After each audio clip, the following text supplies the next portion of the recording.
Mateus faz parte dos evangelhos parecidos, conhecido como evangelhos sinóticos, que é Mateus, que é Marcos, que é Lucas. São os três evangelhos mais ou menos parecidos. O livro de João, o evangelho de João já é o evangelho divino, que ele já começa o evangelho dizendo: Jesus é Deus e pronto.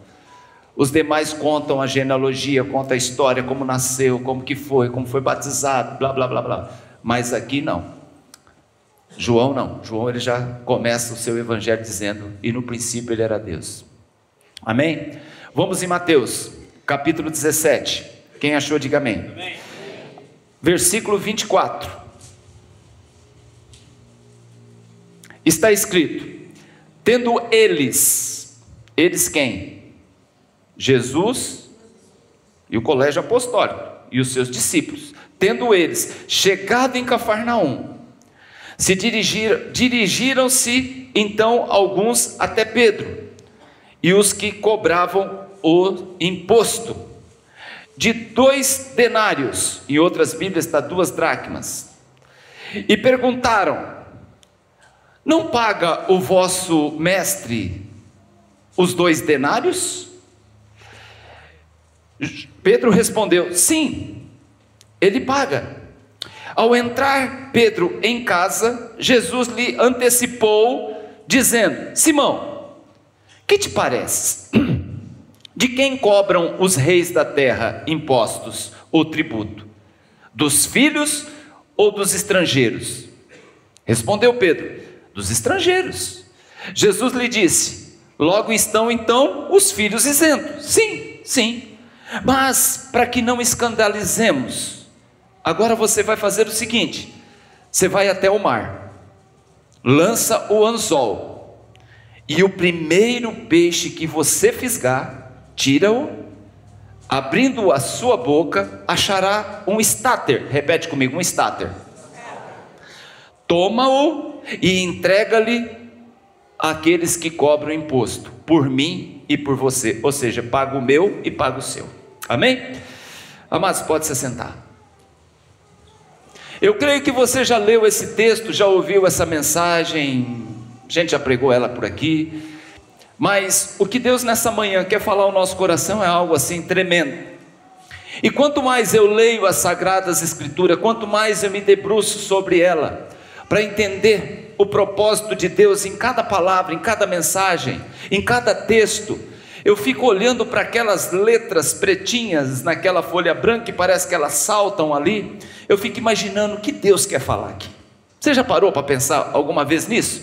Olhar para aquele texto e falar assim: não, tem alguma coisa aí, tem algo aqui, tem algo por trás dessa letrinha preta, tem algo por trás dessa palavra, tem algo por trás dessa frase. E eu fico assim maravilhado quando aparece, quando vem, quando surge no seu coração. Você então se sente mais confiante, você fala assim: ponto, achei. Você sente que as promessas de Deus então ela existe, porque não é um texto simplesmente um texto frio, não é uma palavra simplesmente esboçada por um escritor, né? Escrita ali, não, tem algo vivo, a palavra é viva. Eu me sinto até mais crente, né? Naquilo tudo que está escrito, nas promessas de Deus contidas na palavra do Senhor.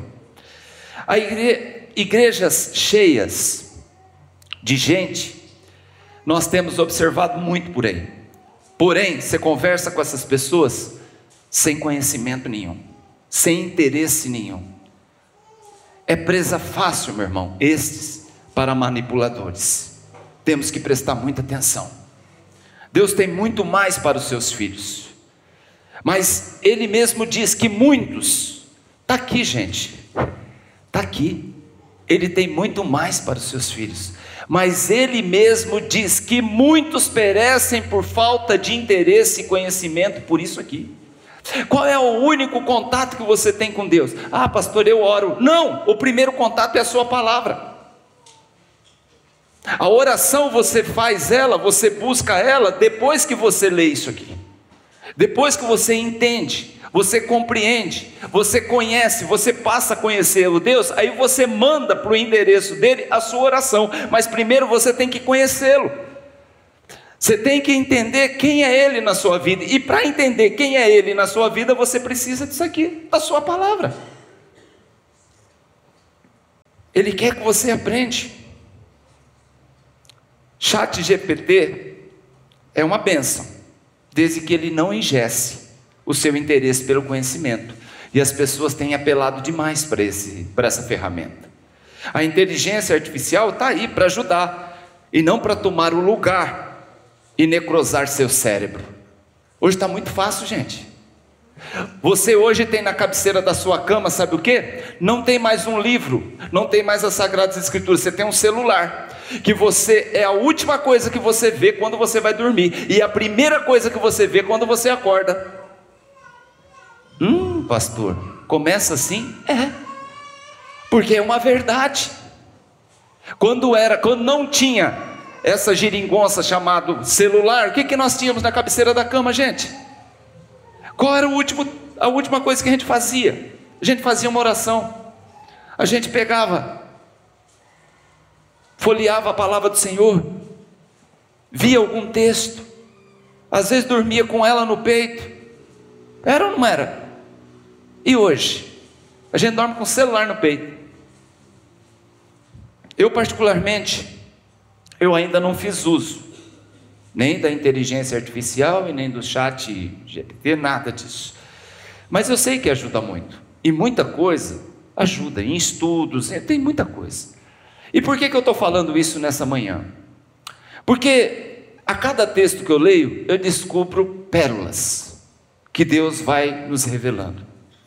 Através de um louvor, através de um ministro da palavra, através de um texto que escapa muitas vezes ali nas Sagradas Escrituras, e a gente vai aprendendo, vai descobrindo aquilo que vai nos dando certeza, que Jesus, Ele é real, que Ele é maravilhoso, que Deus é bom, que o céu e inferno é real também, e que existe salvação para os perdidos, e que Jesus vai voltar. Então, se você vive numa dimensão buscando entender Deus, por exemplo, hoje todo mundo entrou por aquela porta, sim ou não? Foi fácil, não foi? Foi fácil entrar por aquela porta. Aquela porta, ela te deu acesso, você entrou do jeito que você está. Você entrou em paz, você entrou feliz, talvez você entrou triste, talvez você entrou atribulado por aquela porta. Ela tem uns 2 metros de largura para uns 2,5 de altura. Aquela porta foi fácil entrar hoje. Mas aquela porta, querido, ela é apenas a porta da igreja. Não é a porta do céu. Para entrar na porta do céu, primeiro você tem que entrar por aquela porta. Aqui você adquire conhecimento. Aqui você busca Deus. A porta da igreja, as portas da igreja não são as portas do céu, mas ela é a antessala. É onde você aprende, é onde você busca, é onde você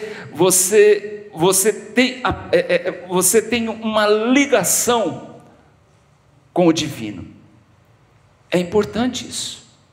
Por que você está falando isso hoje? Porque o texto que nós lemos aqui, e agora eu estou entrando, a introdução precisava falar um pouquinho disso, eu estou batendo nisso, em toda a introdução, eu estou batendo um pouquinho em cima disso, da nossa vida com Deus, porque os tempos que a gente está vendo por aí, você está percebendo que é complicado, é difícil, o mundo todo está em guerra, seja uma guerra comercial, seja uma guerra fiscal, seja uma guerra bélica, seja uma guerra na área da saúde, seja uma guerra enfrentando as crises humanitárias, seja a guerra enfrentando as situações da natureza que se rebela, e você sabe que em tudo isso tem o dedo de Deus. E o mundo está complicado. Nós acabamos de passar por uma pandemia, que só no nosso país foi mais de 700 mil pessoas que foram sepultadas. Imagina o mundo todo. Uma pandemia que tocou nos 4 cantos da terra ao mesmo tempo. Então acho que a gente está num tempo de tomar juízo na nossa cabeça e olhar um pouquinho para aquilo que Deus tem para falar ao nosso coração. Amém? O texto que nós lemos fala de uma pesca, sim ou não? Há vários textos na Bíblia que falam de pesca, mas essa foi uma pesca diferente. Não foi uma pesca do chamado de Pedro, que está aqui no comecinho do Evangelho de João, de Mateus, Lucas e Marcos. Diferente daquela pesca, quando Jesus está ali ministrando na praia, e pede a Pedro, me empresta seu barco aqui que eu quero ministrar. Pedro naquela noite tinha pescado a noite inteira, não tinha pego nada, emprestou o barco para Jesus. Jesus ministra para a multidão, depois fala, pega teu barco, vai para o meio do mar e pesca de novo. E foi uma pesca maravilhosa. Quando ele volta, traz o barco cheio de peixe, ele diz, daqui para frente você não mais será pescador de peixe, você será pescador de homens. Então foi uma pesca maravilhosa. A segunda pesca está lá no capítulo 21 de João, que é a pesca da restauração. A primeira é do chamado de Pedro, a segunda é da restauração de Pedro. Pedro, tu me amas, tu me amas, tu me amas. Mas essa pesca aqui, a primeira pesca é interessante, porque o Pedro ele diz o seguinte, Senhor, eu ouvi sua mensagem, agora o Senhor pede para a gente colocar o barco novamente no mar. Eu quero dizer uma coisa para o Senhor, não sei se adianta não, porque nós pescamos a noite toda e não pegamos nada. Mas debaixo da tua palavra, nós vamos colocar o barco de novo na água e nós vamos pescar. Então o chamado de Pedro foi debaixo de uma obediência, diante daquilo que Deus falou, que Jesus falou. E eu queria abrir um parênteses aqui para aplicação, que muitos querem ter sucesso na sua vida e acabam muitas vezes não tendo. E acabam colhendo frustrações, cansaço e desgaste. É o que estava acontecendo com Pedro naquela manhã. Muitos, ao invés de limpar peixe, o que Pedro mais queria naquela manhã está limpando peixe. Na verdade ele estava limpando rede suja. E muitos, ao invés de limpar peixe, fruto do sucesso, limpam redes sujas, do esgotamento, experiências ruins. Mas ele diz, debaixo dessa palavra nós vamos ter sucesso. É isso que eu queria que você recebesse nessa manhã. Debaixo da palavra do Senhor, a história vai mudar. Debaixo da sua palavra, se eu for debaixo da sua palavra, gente, coloca isso na sua cabeça, debaixo da palavra de Deus nós vamos ter êxito. O que eu não posso, querido, é ficar me lamentando, é ficar ruminando, é ficar com aquilo lá engasgado, aquele negócio, coisa não anda. Debaixo da sua palavra nós teremos que trabalhar, sim, mas podemos confiar que a vitória é certa. Essa pesca ela foi maravilhosa, que pegaram muitos peixes, e ali deu início ao chamado de Pedro. A segunda pesca, que nós vemos falar, está lá em João 21, confirmou o chamado de Pedro, quando Jesus disse, você me ama? Ele falou, amo, então vai e apacenta as minhas ovelhas. Ele perguntou a segunda vez, Pedro, você me ama? Ele falou, amo, Senhor. Então vai e apacenta os meus cordeirinhos. Olha quantos cordeirinhos teve aqui hoje. Pedro, você me ama? Pedro ficou triste. Ele falou, Senhor, tu sabes todas as coisas, o Senhor sabe que eu te amo. Então vai e apacenta minhas ovelhas. Amados, há 25 anos atrás eu entendi como pastor que eu tinha um chamado, um propósito de Deus. E um dia eu orei no altar e disse, Senhor, eu não quero isso para a minha vida, isso é muito desgastante, dá muito trabalho. Eu ajoelhei num altar baixinho de uma igreja, que eu era pastor auxiliar, eu ajoelhei ali e disse, Senhor, eu não quero isso para a minha vida não. Ao mesmo tempo, eu não sei de onde surgiu, mas veio alguém, eu sei que era uma mulher. Ela veio, se ajoelhou do meu lado, colocou a mão no meu ombro e falou assim, eu já te falei uma, já te falei duas, já falei três, vai e apacenta meu rebanho. Levantou e foi embora. Ela não sabia do que eu estava orando, porque eu estava orando sem voz, eu estava orando em pensamento ao Senhor. Então, se você tem um chamado, presta atenção nele, Deus vai te usar nele.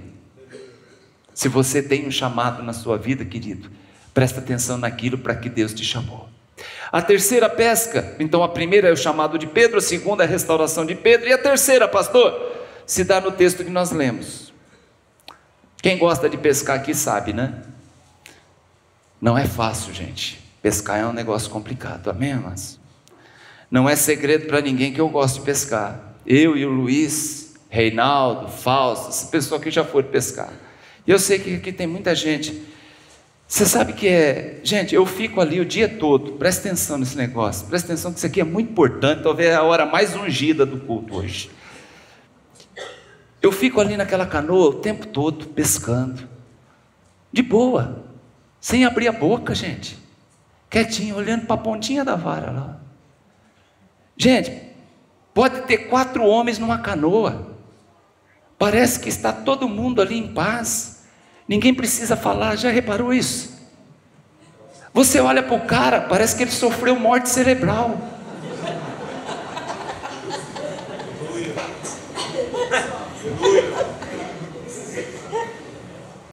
Imóvel, não pisca, não faz barulho, para não espantar peixe.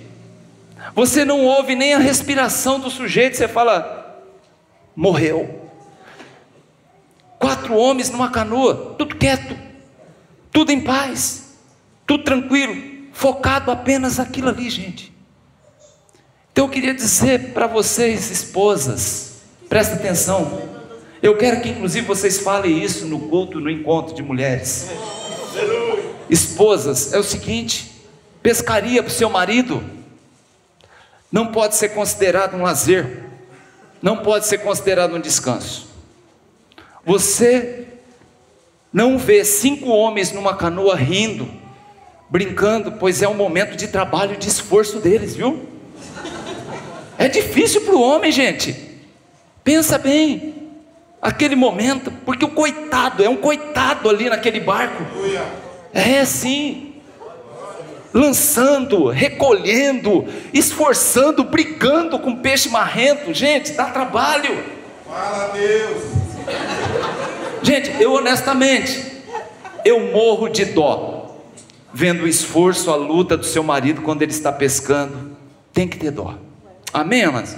Então nunca diga, amiga, meu marido foi pescar 3 dias, está descansando. Não! Para ele é difícil. Ore por ele, tadinho. Amém, amados? Amém. 2 características do pescador homem. A primeira, que ele não pesca para comer. Presta atenção.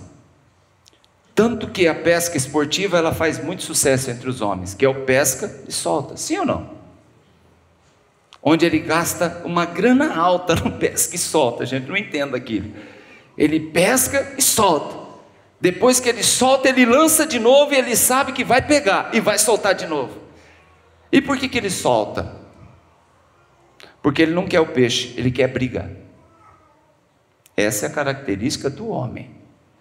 Quando você fala para o outro pescador, olha, eu fui pescar e peguei um dourado, peguei um tucunaré, ele não vai perguntar, nossa, esse peixe é uma delícia. Não, ele não vai perguntar isso. Ele vai falar assim, a briga é boa, hein? A briga é boa. Amém, amados? Por que para o homem o que vale é dominar? Isso vem de Deus, lá desde o Éden, sim ou não? Quando no começo ele disse ao homem, domine sobre todos os animais, sobre todos os peixes. É domínio. 4 homens numa canoa, eles estão quietos, pescando, e raramente fala alguma coisa. Agora, eu vi uma canoa com 5 mulheres. Mulher não pesca. 5 assuntos diferentes, ao mesmo tempo, e todas elas se entendem. E uma vai narrando, e pegou, e Marisa, e puxa, e a outra fala, traz um negócio, e não deixa escapar, e a outra fala, ô glória, e tal, e o peixe vem subindo, e o peixe vem virando até o olho, vendo aquela bagunça toda, e ali, e geralmente pega um peixe só, porque esse já avisa para os outros, fala assim, você tá maluco, não compensa. Ele já avisa todos os peixes do rio, fala assim, você é louco, não compensa, vaza, todo mundo, gente, não cai não. Então a primeira característica de um homem que pesca é que ele quer briga. E a segunda característica do pescador, ele sempre fala a verdade.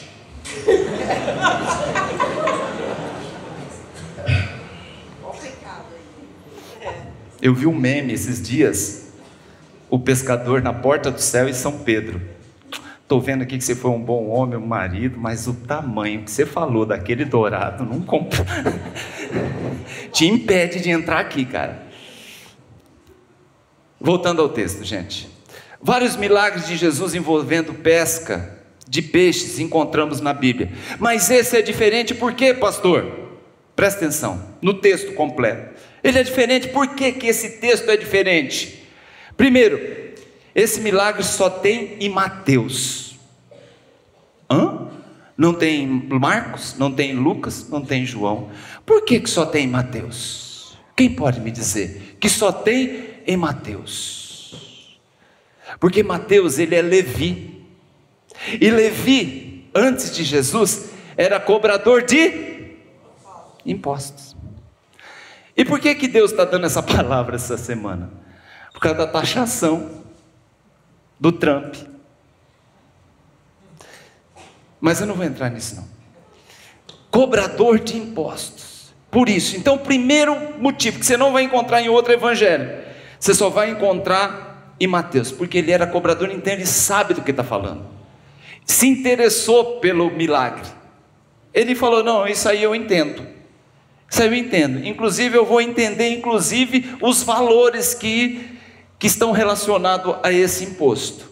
Segundo, Jesus realizou mais de 30 milagres, mas esse é o único milagre que Jesus é beneficiado pelo próprio milagre. Amém? Pedro, o que pediram lá? Não, perguntaram se o senhor paga imposto. Paga imposto. Para não escandalizar, vai lá e pega um peixe e paga o imposto. Então esse aqui é o único milagre que Jesus é beneficiado. Nenhum outro, mais de 30 milagres você vai encontrar nos evangelhos, nenhum outro milagre você vai encontrar Jesus sendo beneficiado pelo próprio milagre. Esse sim. Terceiro, você sabia que Jesus não precisava pagar imposto? Pastor, como não? Não precisava.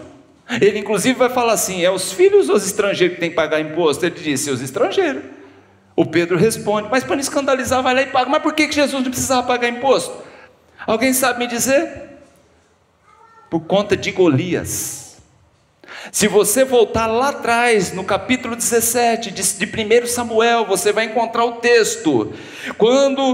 Quando Davi chega no arraial, no vale de Socó, naquela região, e diz, o que está acontecendo? Que bagunça essa daqui? Quem são aqueles caras que estão lá do outro lado? São os filisteus que querem fazer guerra com a gente. Ué, mas por que não briga com os homens? Não, por causa do Golias. Mas quem é esse Golias? Daqui a pouco sai um homem desse tamanho, forte, chamando, me dê um homem para lutar comigo. Aí o Davi chega e fala assim, o que a gente ganha se vencer esse cara aí? Primeiro, o rei vai dar a filha dele em casamento, para quem vencer o Golias. Na hora, o Davi tirou o celular dele, entrou no Orkut, porque o Orkut é daquela época. Deixa eu ver a cara dela. Compensa. Beleza, que mais? E a sua descendência perpétua será livre de imposto.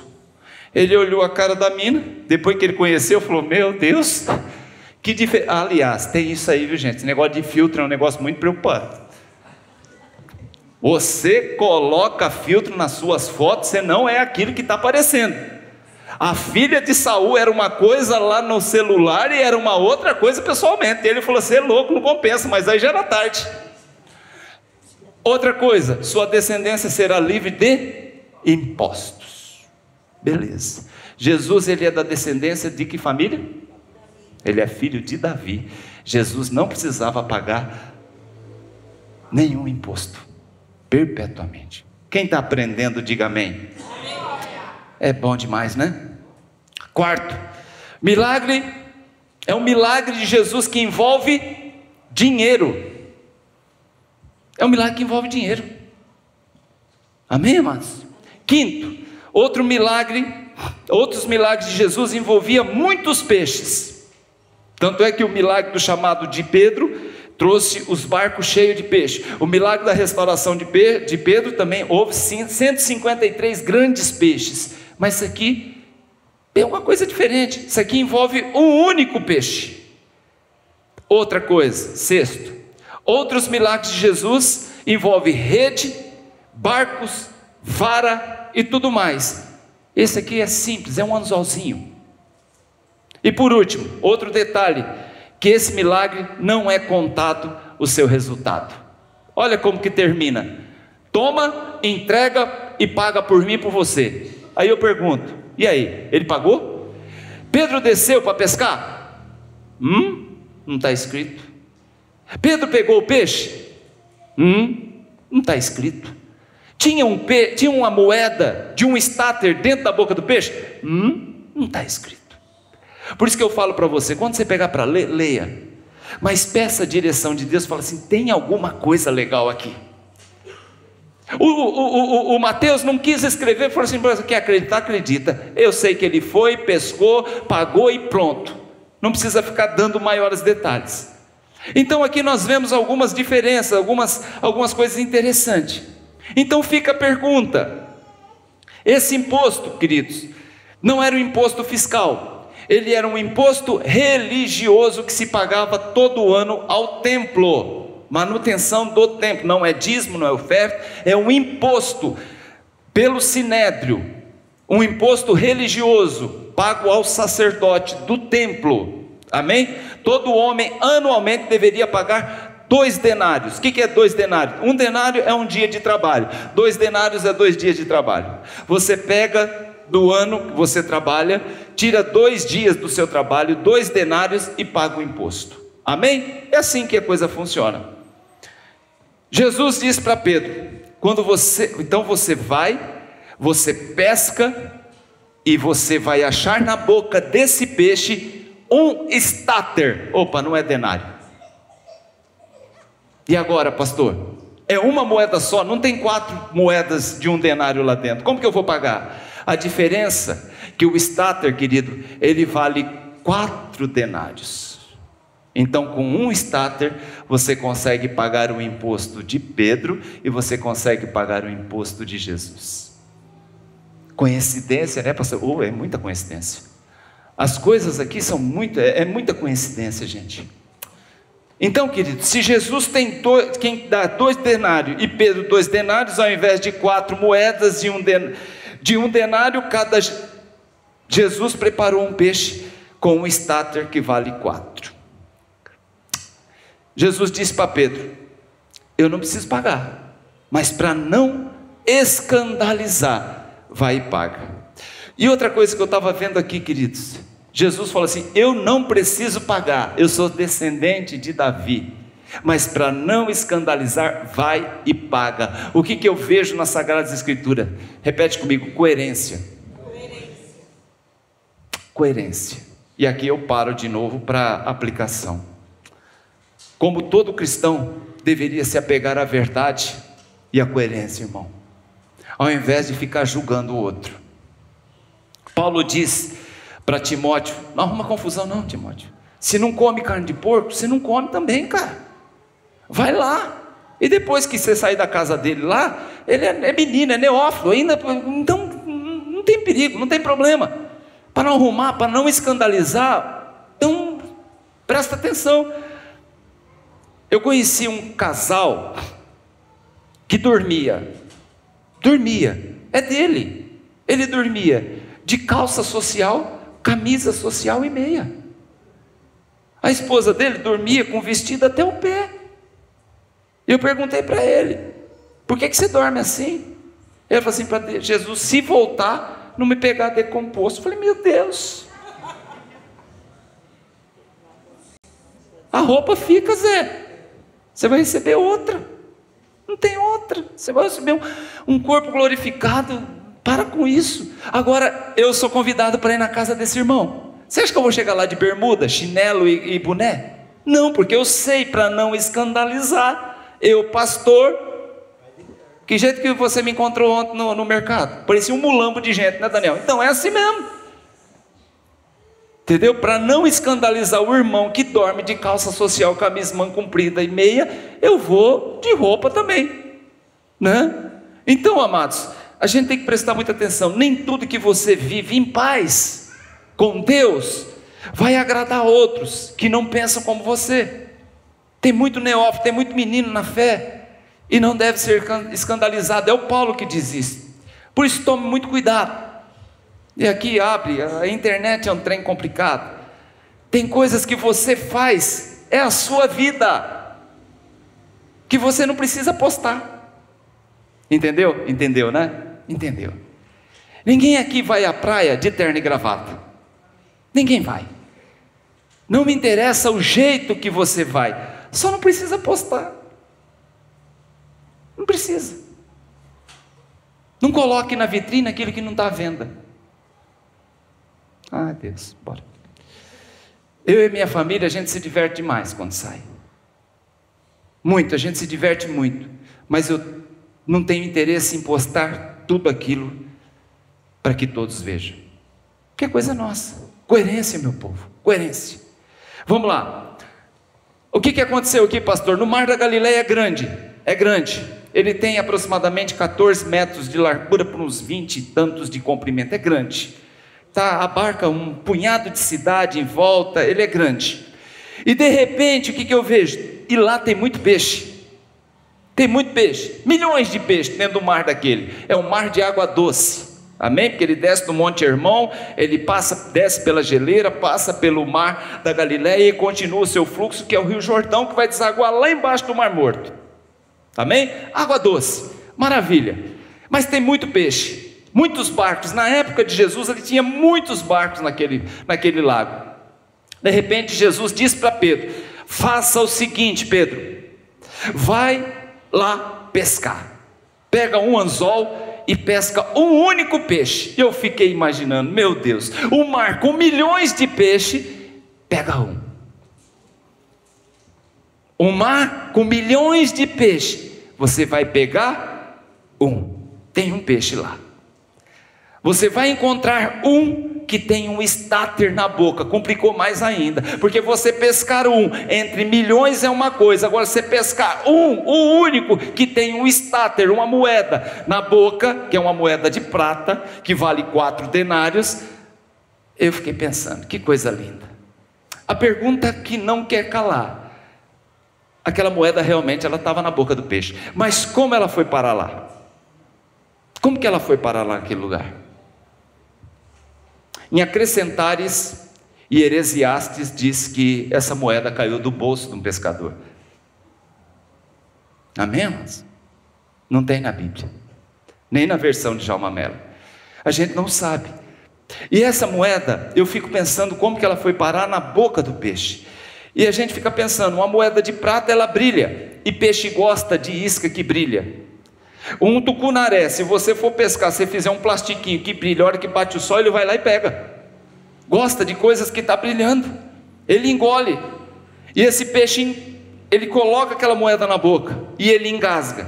Então agora tem um peixe no meio de milhões de outros peixes engasgado com uma moeda. E aqui eu começo a aplicar na nossa vida. Esse peixe está engasgado, porque ele não libera e ao mesmo tempo ele não digere. Ele vai morrer engasgado. Não consegue digerir, ele não consegue engolir e não consegue comer também, porque com a boca, com aquela moeda, ele também não come, vai morrer do mesmo jeito. Jesus então disse para Pedro: eu sei onde tem um peixe engasgado. E eu fiquei pensando, será que o Deus que sabe onde tem um peixe engasgado não conhece e não sabe onde tem homens e mulheres engasgados? No mar da vida muitas vezes acabamos como esse peixinho engasgado. Aleluia. Não importa agora o motivo, não importa, pois já aconteceu. Sentimos o incômodo. Imagina o incômodo daquele bichinho. Incômodo que nos tirou o ânimo, engasgado. Há no nosso meio pessoas engasgadas, sem ânimo, sem alegria, incomodado, porque está engasgado. Aonde perde a fome, onde perde o sonho, onde perde os projetos, está tudo parado. as coisas não acontecem, porque estão engasgados. Você não está bem, tem um incômodo, tem algo engasgado aí, e Deus nessa manhã quer falar com você. Porque até aqui nós brincamos, até aqui a gente entrou na introdução, trabalhamos de uma forma muito legal, muito divertida. Mas Deus nessa manhã quer trabalhar, quer ministrar, quer fazer um milagre na tua vida, que tem algo engasgado aí. Eu já vi pessoas engasgadas fisicamente, num restaurante. Eu já vi vídeos de pessoas engasgadas, não consegue se libertar. Você já viu uma pessoa engasgada? Que luta que é! Um senhor uma vez obeso, ele engasgou com um pedaço de carne, numa churrascaria, a face dele foi ficando avermelhada, o pescoço foi inchando, as veias foram saltando do seu pescoço, os olhos esbugalhados, as lágrimas começando a escorrer pela sua face, ele não podia falar, desesperado, as pessoas davam murro nas costas, no peito, tentava abraçar, tentava de um jeito, e ele não sabia mais o que fazer. Engasgos físicos, existem métodos que nós aprendemos através de primeiros socorros. Aprendemos aqui com Ari, na brigada de incêndio, a gente descobre como socorrer. Mas eu pergunto, meu amado, e os engasgos da alma? E os engasgos que a gente não consegue digerir, e a gente não consegue colocar para fora. Tem muitas coisas que nós não conseguimos engolir, e a gente guarda. Vamos guardando, vamos acumulando, muitas vezes sorrindo por fora. Aquele peixe continuava nadando, e todo mundo achava que estava tudo bem, mas não estava, ele estava engasgado. Isso gera o que, pastor? Ansiedade. Os engasgos que estão parados aqui vai gerar em você, se você não cuidar, ansiedade. Tem gente que é ansioso, tem gente que você percebe que a perna não para, a mão não para, não consegue, está toda hora levantando, tem que fazer alguma coisa. É ansiedade, é o medo, é a ansiedade, alguma coisa incomoda, alguma coisa pulsa dentro dele, alguma coisa engasga ele, alguma coisa faz ele ficar ansioso. Dados, pesquisa, verdade: Brasil é o país mais ansioso do mundo, com o maior índice de depressão do planeta, onde mais da metade dos brasileiros já pensaram em tirar sua própria vida, pensam em morte. Pessoas que falam: eu queria dormir e não acordar no dia seguinte. Quem já viveu um processo de depressão sabe que eu vou falar, que as pessoas só querem dormir, e se possível não acordar. Muitos que passam por esse processo, acabam fazendo da sua cama um caixão. Com depressão, você só pensa em dormir, porque aí você vai matando a vida. Dormir vira fuga, é um suicídio lento. Eu vivi isso dentro da minha casa. Tem que sorrir para todo mundo, gente. Tem que representar, enquanto seca por dentro. E qual é o processo? Qual é o problema, pastor? Engasgados, entalados, por processos da vida, por conta de maus tratos na infância, abandonos por pais, abusos físicos e emocionais, engasgados. Aquilo não sai, você não consegue se libertar daquilo. Cada semelhança, cada coisa parecida que acontece, você já lembra, você resgata, você fica, você se prende, você não consegue se libertar, por causa de pais indisponíveis, pais irresponsáveis. Você traz isso lá da infância, então estão engasgados, sufocados, muitas vezes nem sabe como tudo começou.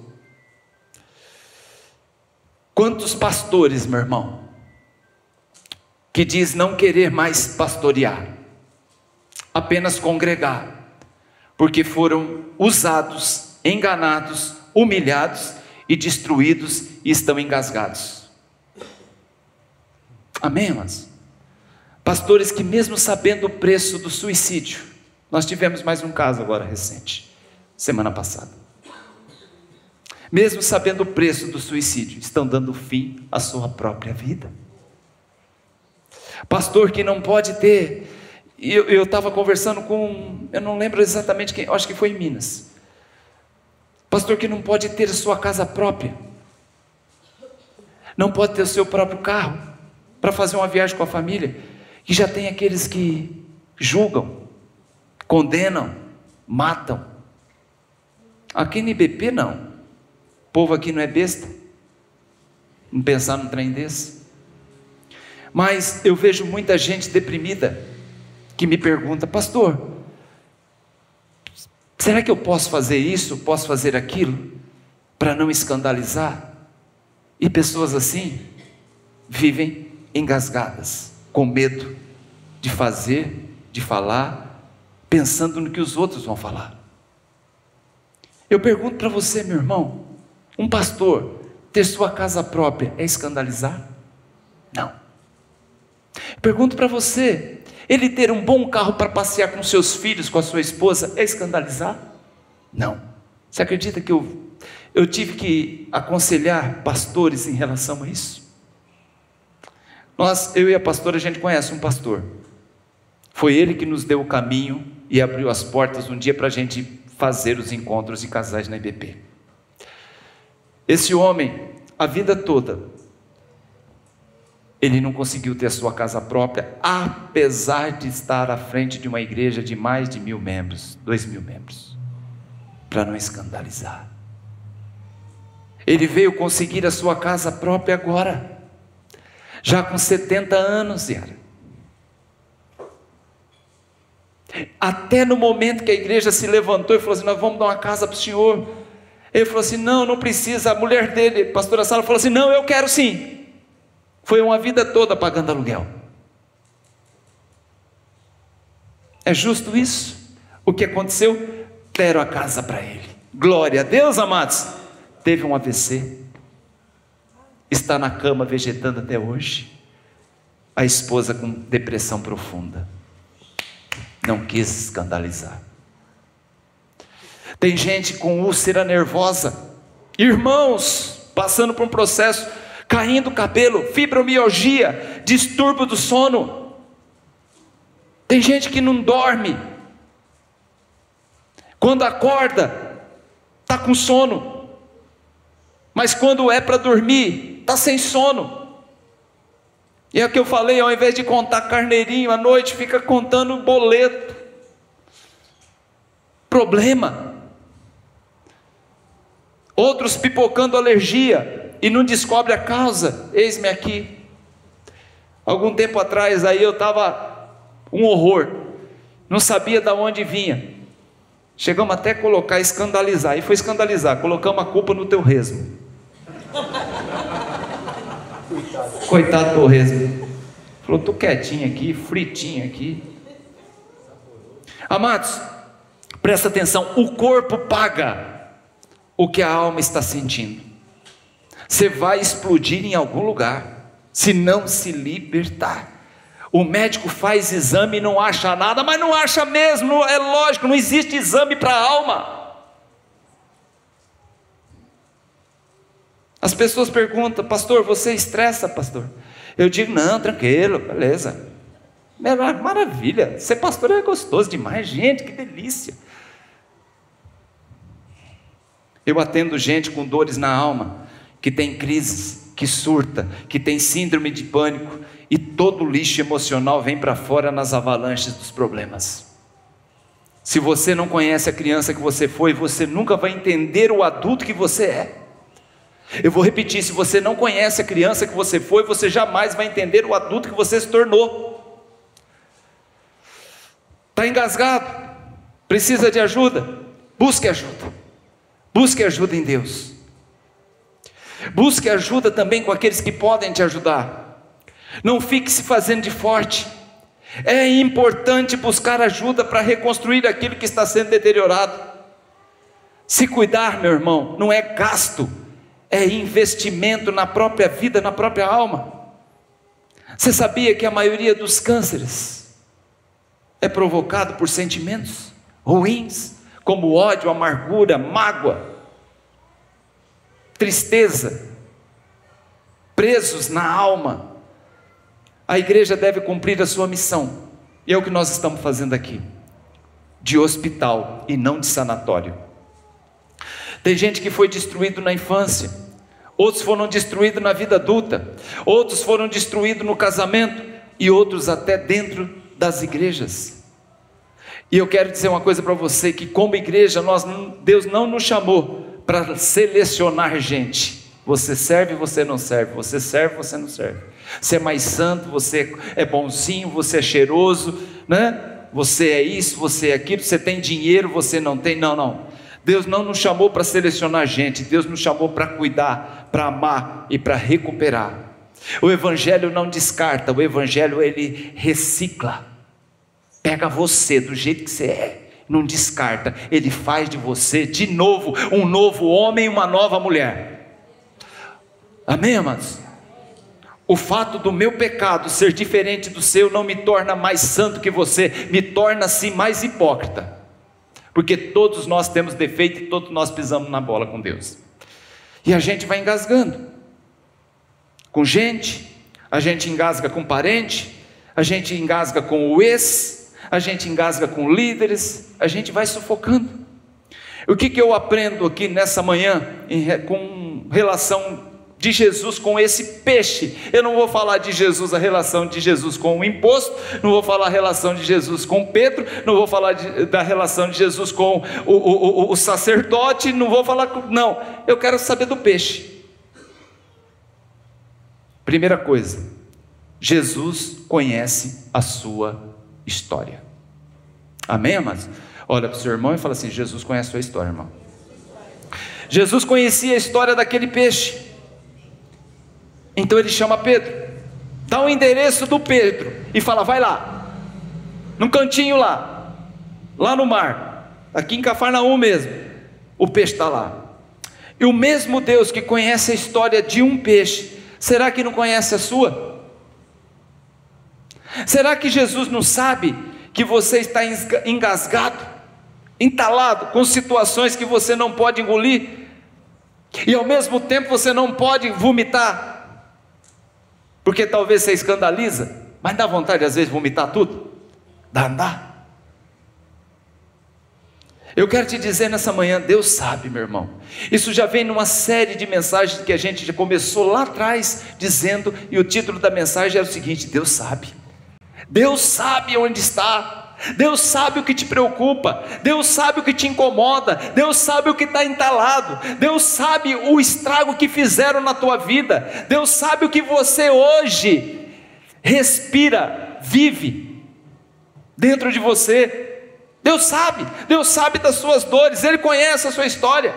Jesus um dia entra na sinagoga, ele está na sinagoga, de repente entra uma mulher assim, e ele diz: essa é filha de Abraão, e ela está com esse problema, e é um problema, ela precisa de libertação. Ela está assim já há 18 anos, Deus já sabia, Jesus já sabia a situação daquela mulher, que há 18 anos, ela vivia daquele jeito, ele sabia. Ele vai ao tanque de Betesda, Jesus está com 32 anos, ele vai ao tanque de Betesda, atravessa todo o Alpendre de Salomão, ele vai até o tanque de Betesda e ele cura um homem que está doente, paralítico há 38 anos, ou seja, aquele homem já era paralítico antes dele vir à terra, antes de Jesus vir.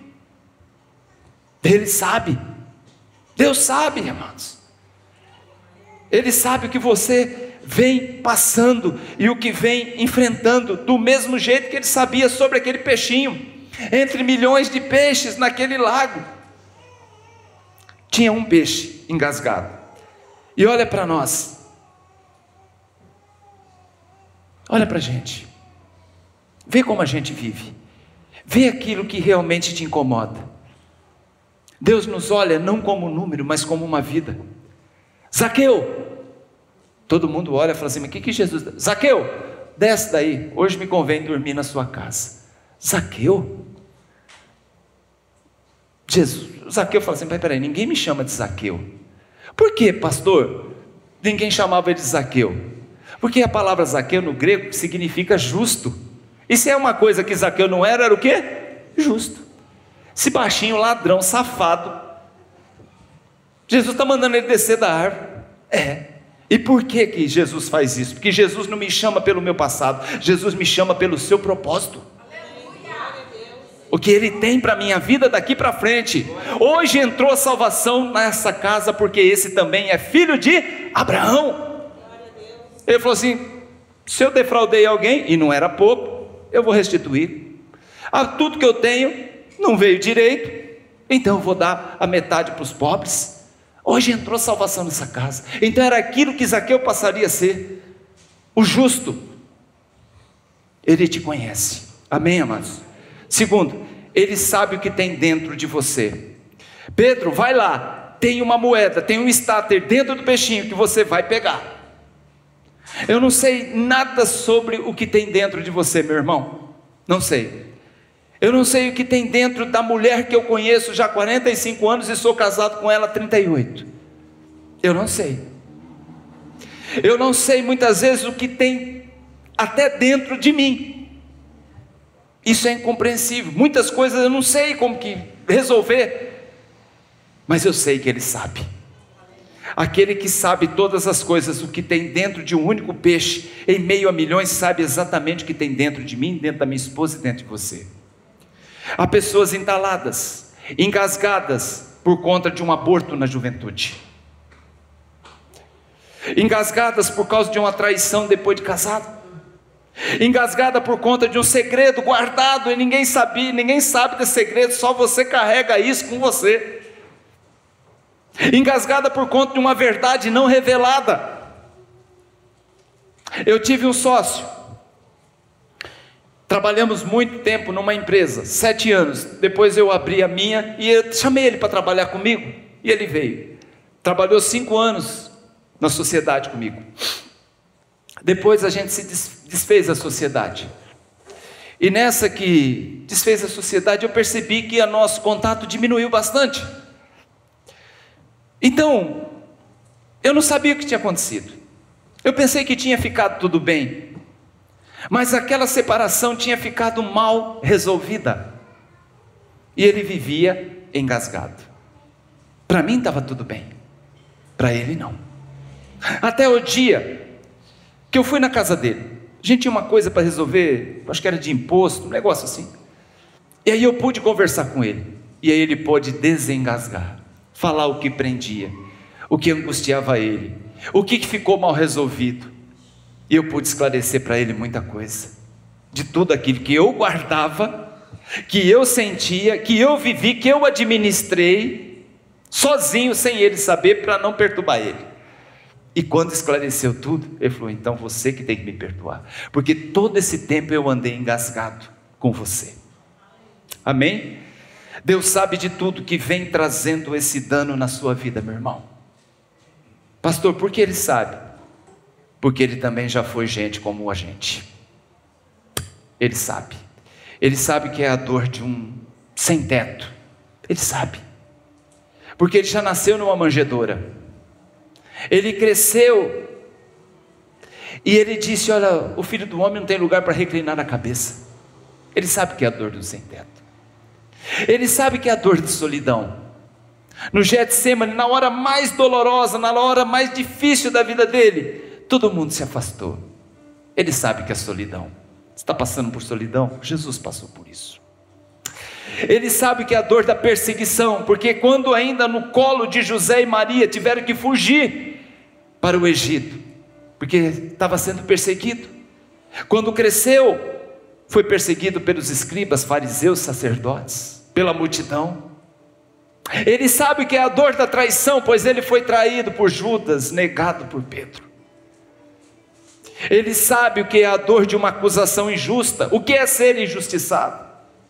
Ele sabe o que é a dor de ser cuspido, espancado, humilhado, crucificado, escarnecido. Ele sabe o que é o choro de um luto. Ele chorou pelo seu amigo Lázaro. Ele sabe o que é a enfermidade. Ele sabe o que é a morte. Jesus nunca teve depressão, mas no Getsemane, ele sabe o que é uma depressão, porque a palavra do Senhor diz que ele clamou ao Pai, e ele disse aos seus discípulos: me ajude em oração, pois a minha alma está angustiada até a morte. E isso fez ele chorar, ele suar gotas de sangue. Então ele não é um Deus alheio, não é um Deus estranho, mas também não era um super Deus, porque ele foi humano. Não é Buda, ele não é Zoroastro, ele não é Allan Kardec, ele não é Confúcio, ele não é Maomé, ele é Jesus. Ele sabe o que está aí dentro de você, ele sabe o que se passa dentro de sua alma, porque ele te conhece do avesso. Amém, amados? Terceiro e último, Jesus é o único que pode transformar essa maldição, esse engasgo, em bênção. Jesus é o único que pode transformar esse problema em bênção. Amém? O estáter que estava engasgando o peixe era uma maldição para aquele peixe, sim ou não? Jesus agora vai pegar aquele estáter e vai transformar em bênção, tanto para ele como para Pedro. E além disso, a liberdade de peixe. Aquilo que está te engasgando pode virar valor para alguém. Os problemas que tive, as crises que vivi, hoje serve como ajuda àqueles que passam pelo mesmo problema. Tudo aquilo que muitas vezes as pessoas querem sentar comigo e com a pastora para resolver algumas questões, e a gente fala: a gente já passou por isso, a gente entende um pouquinho disso.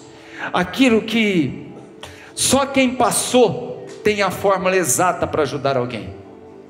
O resto, meu irmão, é buscar em livro, é teoria, é ver vídeo. Mas se você passou, você tem condição de ajudar alguém que está passando. Tudo aquilo que passei, que me engasgava, Jesus me libertou e usou para a minha salvação e conversão. Eu vivi engasgado com um monte de coisa no passado, muitas situações difíceis. Mudou a minha história, mudou a história da minha família, me tornou um pastor. Hoje eu estou à frente de uma igreja maravilhosa, junto com a pastora Rosana. Mas nós sabemos exatamente, né, Rô, tudo que nós passamos desde a infância. Do abandono, da crueldade, da maldade, de pais irresponsáveis. Amém? Então, o resto é teoria, gente. Então procure pessoa certa para te ajudar. Busque em oração, mas procure pessoa certa para te amparar. Quem está, por exemplo, passando por um problema de casamento, vai pedir conselho para quem, gente? Para quem está firme. Tem gente que está passando por problema de casamento e vai ler o último livro da Gretchen, 10 maneiras de ser feliz no seu casamento. Qual seria o crédito desse livro? Ou então você vai buscar como ser leal, como ser honesto, um político corrupto ministrando numa conferência sobre lealdade, honestidade, justiça. Faz sentido? Não, está procurando lugar errado. Aquilo que te fez sofrer pode ser o que vai ajudar aquele que está passando pelo mesmo processo. Já falamos aqui que às vezes Deus nos fere naquilo que Ele vai nos usar. Deus é o único que pega aquilo que te engasga e torna isso em valor, para fazer você o quê? Mais forte, mais resiliente e socorrer aqueles que precisam. Está passando por luta, querido? Não desiste. Deus vai te usar para ajudar alguém que está passando por uma luta parecida. O estáter que entala o peixe, que sufoca o peixe, vem matando esse peixe lentamente, mas as mãos de Jesus têm valor precioso, aquele estáter. O que te sufoca hoje vai te honrar amanhã. O que está te matando hoje vai mudar a história da sua vida para ser contada nas gerações futuras. Amém, mano? E hoje Deus me traz aqui para fazer o que Pedro fez. O que Pedro fez? Pedro foi, pescou, tirou o estáter e devolveu o peixe. Pegou aquele estáter, entregou nas mãos de Jesus e pagou o imposto dele e de Jesus. Olha, o que Deus está fazendo nessa manhã aqui?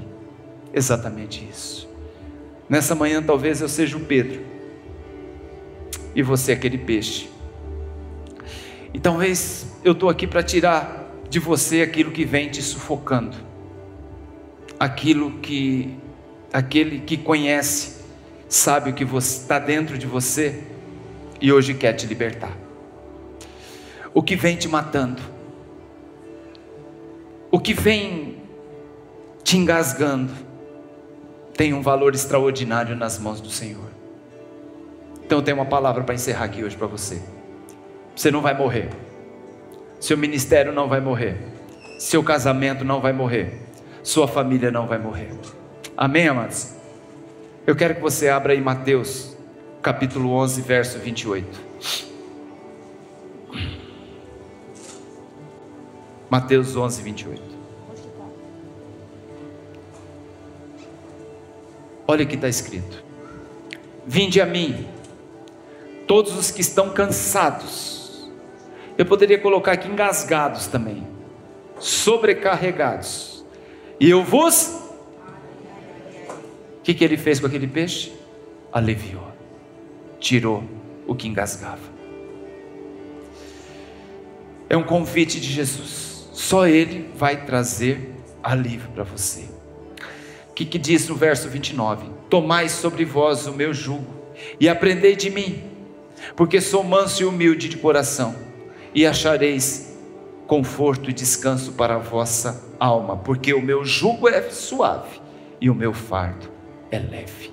Ele quer aliviar você, o que está engasgando você, o que vem engasgando a sua vida. Daqui para frente, querido, você tem que sair daqui para aquela porta livre, como aquele peixe se sentiu e viveu. Amém, amados? O que te engasga? O que você precisa se libertar nesta manhã? Aquele peixe, depois de ter removido aquela moeda, eu gosto de pensar que Pedro não trouxe o peixe. Não é o peixe que Jesus pediu. Jesus pediu o que estava dentro do peixe. Ele soltou o peixe.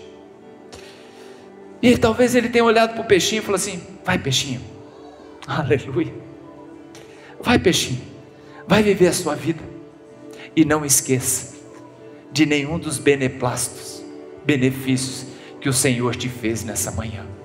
Então nessa manhã, querido, vai, peixinho, vai sem a moeda hoje, vai sem aquilo que está te engasgando, vai viver a tua vida, vai honrar o Senhor, vai sentir a presença do Senhor em cada manhã agora, sem o engasgo da vida. Vai, peixinho, vai nadar, vai falar para os outros peixinhos o quanto Deus tem feito pela sua vida. Eu quero que você hoje, em nome do Senhor Jesus, saia aqui, querido, livre, desengasgado. Tem os problemas lá fora? Tem, mas sem engasgo é melhor para resolver. Você pensa mais, você oxigena melhor o seu cérebro e a sua alma, sem ansiedade, sem o medo, sem o temor. Aquilo que foi um pesadelo para aquele peixinho, que agora nada livre pelo grande mar, agora serve para abençoar outros. Deus te conhece e quer te libertar, quer desengasgar daquilo que está te sufocando há tanto tempo. A palavra do Senhor diz em João 15:15 que Ele te conhece e Ele quer te libertar. E se o Filho do Homem vos libertar, verdadeiramente você será livre. Amém, amados? Se coloque em pé, por favor. Aleluia. Glória a Deus. Eu quero que você abaixe a tua cabeça agora. Pensa um pouquinho. O que você precisa hoje? Desengasgar. Você fala assim: tira isso que não está legal. Isso vem me sufocando. Isso vem me sufocando. O que vai te libertar? A palavra. O que se o Filho do Homem vos libertar, verdadeiramente sereis livres. E a palavra também diz: e conhecereis a verdade, e a verdade vos libertará. Servir a Jesus é muito bom. Entregar nossa vida a Cristo é maravilhoso. Não sei quanto tempo a gente tem. Essa semana a gente teve praticamente 2 velórios. A gente não sabe quanto tempo resta. Mas vai morrer assim? Vai terminar a carreira assim? Engasgado, entalado, judiado, machucado, ferido? Cristo hoje te chamou aqui. Cristo permitiu. E você que está assistindo também pela live, hoje Ele quer te libertar. Ele quer tirar de dentro de você. Eu fico imaginando, Pedro pegou, trouxe, Pedro colocou na mão dele, abriu a boca, e não é que realmente tem um starter na boca desse peixinho? Ele é maravilhoso, Ele é grandioso, Ele é poderoso, Ele é santo, Ele conhece toda a minha história. Tirou a pedra, tirou a moeda, olhou para a cara do peixinho e falou: você não teve sorte, você foi escolhido, é diferente. Amém, amados? Vai, peixinho, vai viver a tua vida, vai nadar e conte o que o Senhor fez pela sua vida.